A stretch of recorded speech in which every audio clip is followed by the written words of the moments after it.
सुद्धा आपल्या सोबत आहेत। रजत, नागपूर मधली सध्याची स्थिती काय आहे? महापालिकेच्या निवडणुकीची आज दुपारीच घोषणा होऊ शकते, त्यामुळे सध्या एकूणातच राजकीय वातावरण काय दिसतंय?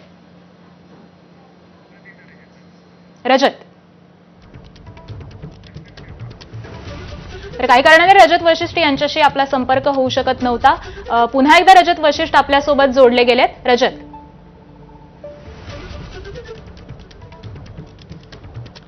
नक्कीच महापालिका निवडणुका आज जाहीर होण्याची शक्यता आहे। मात्र अजूनही नागपूर आणि चंद्रपूर महापालिकांसंदर्भात काहीसे प्रश्न कायम आहे, कारण चंद्रपूर आणि नागपूरमध्ये आरक्षण जो आहे तो 50% वरती गेलेला आहे। त्यामुळे त्या संदर्भात राज्य निवडणूक आयोग काय भूमिका घेतं याकडे सर्वांचं लक्ष आहे। मात्र नागपूर जर म्हटलं तर नागपूरमध्ये आज ज्या पद्धतीने आणि ज्या तीव्रतेने विविध भूमिपूजन होत आहेत, विविध विकास कामांचे लोकार्पण आणि उद्घाटन होत आहे, असं वाटतंय की नागपूर महापालिकेची निवडणूक ही आजच जाहीर होईल आणि त्यामुळे राज्यातील इतर सर्व महापालिकांची निवडणूक होत असताना चंद्रपूर आणि नागपूर दोन्ही महानगरपालिकांची निवडणूक घेतली जाईल। मात्र ओबीसी आरक्षणासंदर्भात या ठिकाणी राज्य निवडणूक काय भूमिका घेते आणि काय निर्णय घेते हे पाहणं महत्त्वाचं ठरणार आहे। त्याशिवाय विदर्भातील अकोला आणि अमरावती अशा पद्धतीने एकूण 4 महानगरपालिकांमध्ये निवडणूक सध्या नियोजित आहे आणि आज निवडणूक आयोग त्या संदर्भात भूमिका स्पष्ट करेल की आता विदर्भातील 4ही महानगरपालिकांमध्ये निवडणूक होत आहे की